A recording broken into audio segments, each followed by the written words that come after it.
नमस्कार मंडळी, मी सरिता स्वागत करते तुमचं माझ्या एका नवीन व्हिडिओमध्ये। तर आज व्हिडिओची सुरुवात ही संध्याकाळपासून होत आहे, कारण आज मला बनवायचे होते मेथीचे लाडू। तर त्यामुळे मग मी म्हटलं व्हिडिओ पण शूट करूया। तर मी इथे मुलांसाठी दूध बनवत होती की जेणेकरून ते दूध पिऊन खेळायला जातील आणि मला निवांत असे लाडू बनवता येतील। कारण मुलं घरात असले की मग मम्मा हे पाहिजे ते पाहिजे हे चालू असतं आणि मग मध्ये डिस्टर्बन्स होतं वस्तू बनवायला। मी एकदाचं त्यांना दूध वगैरे देऊन खाली पाठवलं खेळायला की मग निश्चित तसे लाडू बनवायला मी सुरुवात करणार होती। तर इथे विडाचा कप हा पडू होता पण सांभाळला त्याने। एकीकडे मी लाडूचं तयारी करत होती आणि एकीकडे माझी चहा बनवत होती। म्हटलं चहा पिऊन थोडीशी एनर्जी पण येईल लाडू बनवायला। तर मी इथं गूळ वगैरे काढून घेत होती। तर हा गूळ खूप कडक होता आणि त्याने मला फार त्रास दिला फोडायला म्हणजे कापायला। तर कापल्यानंतर माझ्या हाताला फोड पण आला होता। लाडू बनवण्यामध्ये मला हे एकच काम आवडत नाही, एक तर गूळ कापायचं आणि एक खारीक खोबरं बारीक करायचं। ते जर रेडीमेड मिळालं तर आरामात लाडू बनवू शकतात, पण ह्यावेळेस मला खारीक फोडलेलीच मिळाली होती, पण तरीही तिला बारीक करावी लागली थोडी। आणि मेन म्हणजे खारीक खोबरं बारीक करताना एकतर मिक्सर खराब होतं, एकतर मिक्सरच्या भांड्याचं पातं वगैरे तुटून जातं। ह्यावेळेस माझ्या मिक्सरचं भांड्याचं पातं हे तुटलं होतं। तर त्यामुळे जर तिकडं गावाकडे असलं तर मग चक्की वगैरेमध्ये बारीक करून देतात, पण इकडं नाही आहे तसं काही। त्यामुळे मला मिक्सरमध्येच बारीक करावं लागलं। तर आता इथं माझा गूळ कापण्याचा स्ट्रगल चालू होता। तर फायनली मी त्याला गूळला कापून घेतलं होतं आणि मी तुम्हाला इथं हात दाखवत होती की किती लाल झालेत म्हणून। तर इथं मी आता लाडू बनवायला सुरुवात केलेली होती। तर सगळ्यात आधी मी इथं खारीक खोबऱ्याची जी मी पावडर बनवलेली होती, तर एकाच कढईमध्ये न मावत होतं, त्यामुळे मग मी दोनदा करणार होती आणि माझ्याकडे ही एकच कढई होती। तर म्हणून मग मी दोनदा सगळं भाजून घेणार होती, अर्ध करून। उगीच आपल्याला थोडं गरम करायचं आहे, म्हणजे जास्तही लाल करायचं नाही, नाही तर खोबरं हे मग कडवट लागायला लागतं। तो उगीच जो थोडंसं आपल्याला परतून घ्यायचं आहे खरपूस होईपर्यंत। कारण जर लाडू जास्त दिवस टिकले तर त्याचा असा खवट वास नाही येत, त्यामुळे मग आपल्याला परतून घ्यावं लागतं हे थोडं। आणि एक दुसऱ्या डब्यात मी भरून ठेवलेलं होतं, तर त्याच्यात मी थोडेसे खारीकचे तुकडे टाकलेले होते की ते दाताखाली येतात तर चांगले लागतात। तर हे माझं पहिली जे डब्यातलं होतं ते भाजून झालं होतं।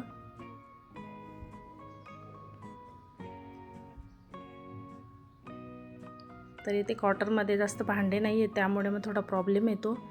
तरी पण आता मागच्या वर्षी तर बिलकुलही भांडे नव्हते, तर ह्या वर्षी तर थोडे बऱ्यापैकी झालेले आहेत। आणि आणायचेही म्हटले तर एका वर्षासाठी परत मग भांडे आणायचे, परत घेऊन जायचे। त्यामुळे मग यावेळेस मी थोडे इकडून तिकडून मागून मी लाडू बांधले। तर ही माझी सेकंड बॅच पण झालेली होती भाजून।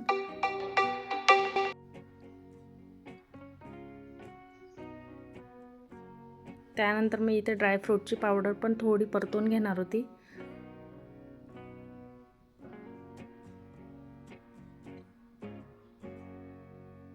तर ही माझ्या आईची रेसिपी आहे, म्हणजे आईने माझ्या आजीकडून शिकलेली आणि मी माझ्या आईकडून शिकलेली। तर लहानपणापासून आम्ही हेच लाडू खात आलेलो आहे, त्यामुळे मग दुसरे लाडू बनवलेले आम्हाला थोडे वेगळे वाटतात।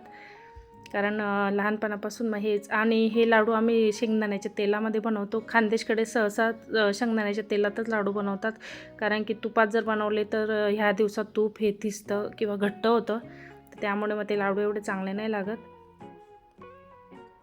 तर इथं माझे ड्रायफ्रूट वगैरे पण भाजून झालेले होते।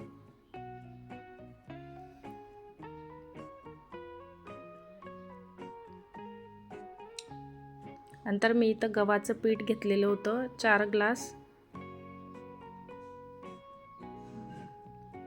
तर आधी सुक्कंच आपल्याला भाजून घ्यायचं आहे आणि नंतर लागेल तेवढं तेल आपल्याला हळूहळू टाकायचं आहे, म्हणजे जास्तही तेल नाही टाकायचं। पूर्ण पचपचात तेलात आपल्याला हे पीठ नाही भाजायचे, खरपूस लाल होईपर्यंत। जेव्हा पिठाचा वास यायला लागतो तर तेव्हा हे पीठ भाजून होतं। तर मी 2 पळ्या तेल वापरल्या होत्या थोडं भाजून झाल्यानंतर।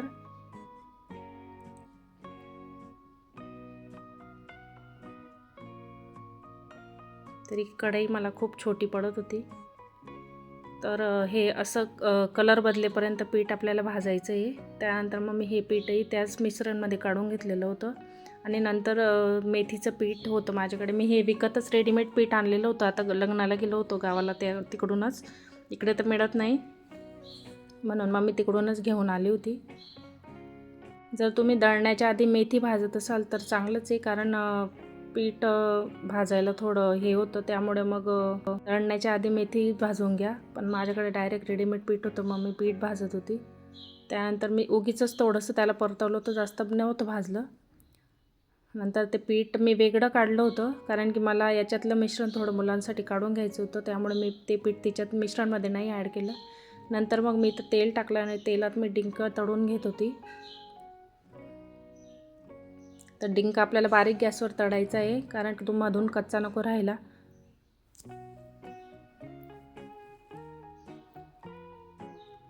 आणि डिंक हा शक्यतो बारीकच घ्या ना, जर बारीक नसेल, जाड असेल तर मग त्याला आधी फोडून मगच तळा, नाही तर तो मध्ये कच्चा राहतो.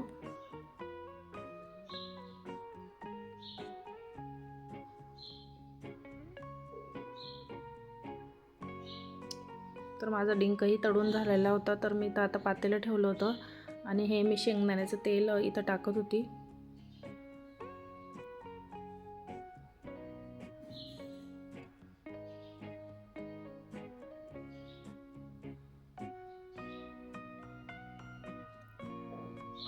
जर तुम्ही लाडू बांधत असाल एक तर शेंगदाण्याच्या तेलात, नाही तर मग तुपात बांधा. रिफाईंड ऑइलमध्ये नका बांधू, कारण शेंगदाण्याच्या तेलाची टेस्ट ही वेगळीच लागते. तरी ते मी तेलात गूळ पण टाकून घेतलेला होता. तर आपल्याला पाक नाही बनवायचं आहे, फक्त गूळ विरघळेपर्यंत आपल्याला या तेलाला गरम करायचं आहे, कारण पाक जर बनवला तर मग लाडू आपले कडक होतील. तर माझा इथं गूळ वितळून झालेला होता. तर असं आपल्याला तेल करायचं आहे रेडी. तर मी मेथीचं पीठ ॲड केलेलं नव्हतं, हा गूळ टाकून मग मी ते मिश्रण थोडं मुलांसाठी साईडला काढणार होती, कारण की मुलं मेथीचे लाडू सहसा कमी खातात आणि त्यांना जास्त द्यायचेही नाही असं सांगतात जुने लोक. तर इथं मी यांना हे आलेले होते तोपर्यंत ड्युटीवरून, तर ते म्हटले मी तुला मदत करतो म्हणे. तर मग मी इथं एका याच्याने टाकत होती. तेल गरम असल्यामुळे थोडं सांभाळावं लागतं. तर विराजचं तिकडं काहीतरी चालू होतं वेगळं.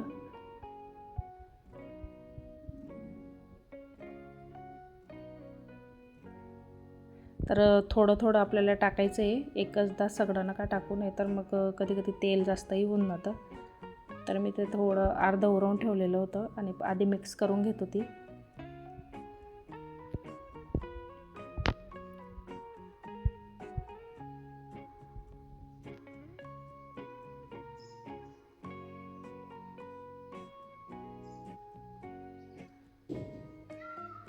तर मला हे लाडू खूप आवडतात. मी थंडी पडायची वाट मी लाडूंसाठीच बघते, कारण आमच्या घरात हे लाडू सगळ्यांनाच खूप आवडतात. नाही जास्त कडू नाही होत, कारण आधीपासून आम्ही खात आलेलो आहेत आणि सवय पण पडलेली ह्याच लाडू खायची, त्यामुळे मग दुसरी रेसिपी मी कधी ट्राय पण नाही करत.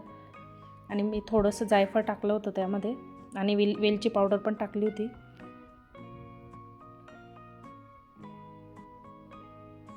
तर मी हे मिक्सर थोडं काढून घेणार होती साईडला विराजसाठी वेगळे लाडू करण्यासाठी, आणि मग मी त्याच्यात मेथीचं पीठ ॲड करणार होती. तर हे अर्धा किलो पीठ होतं, तर मी 1.5 पावशर पीठ इथं टाकलेलं होतं. 1.5 पावशर पीठ, 1.25 किलो तेल आणि 1.5 किलो गूळ, 1 किलो खारीक, 1 किलो खोबरं आणि अर्धा किलो काजू बदाम आणि पावशर डिंक, असं मी प्रमाण घेतलेलं होतं.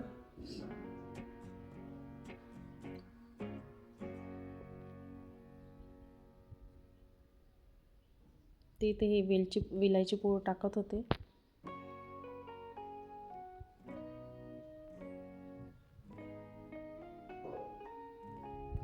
तर इथं डिंक राहिला होता माझ्याकडनं टाकायचा, तर मी नंतर ॲड करून घेतलेला होता डिंक.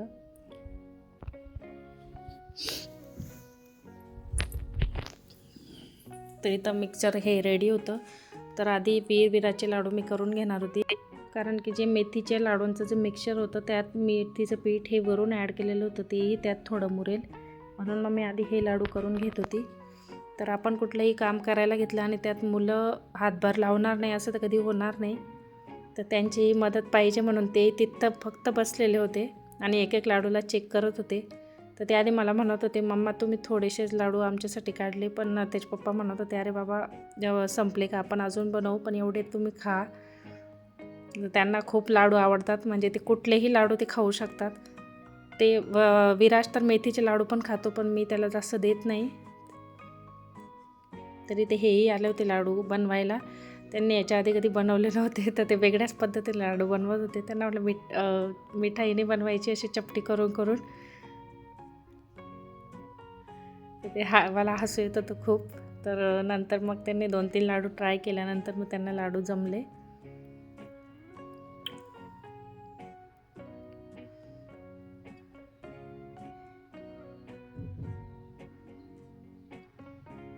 तर आम्ही लहानपणी माझी आई पण लाडू बनवायची, तेव्हा आम्ही असेच आजूबाजूला बसायचो.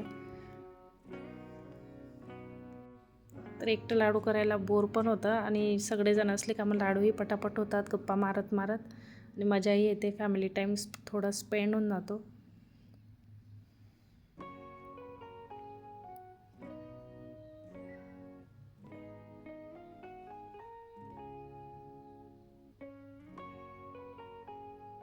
विराज इथं काहीतरी करत होता मोबाईलच्या इथं, त्यामुळे त्याचे हात मध्ये येत होते.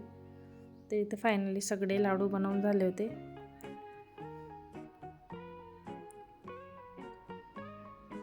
आणि जी लाडू बनवल्यानंतर जी किचनची हालत झाली होती ती बघू शकता तुम्ही कशी झाली आहे. तर किचन खूप छोटा आहे आणि नेमकं सगळाच पसारा हा गॅसवाट्यावरच होतो. तर मी इथे सगळं हे दिसते एका सेकंदाची क्लिप आहे, पण त्या आवरायला मला अर्धा तास गेला. आणि असं काही बनवलं तर मग घाण तर होणारच आहे. तर त्यानंतर माझ्या आईची पारंपरिक रेसिपी तुमच्यासोबत शेअर केलेली आहे मेथीच्या लाडूंची. तर व्हिडिओ आवडला असेल तर नक्की लाईक सबस्क्राईब करा. तर भेटूया पुढच्या व्हिडिओमध्ये. तोपर्यंत बाय.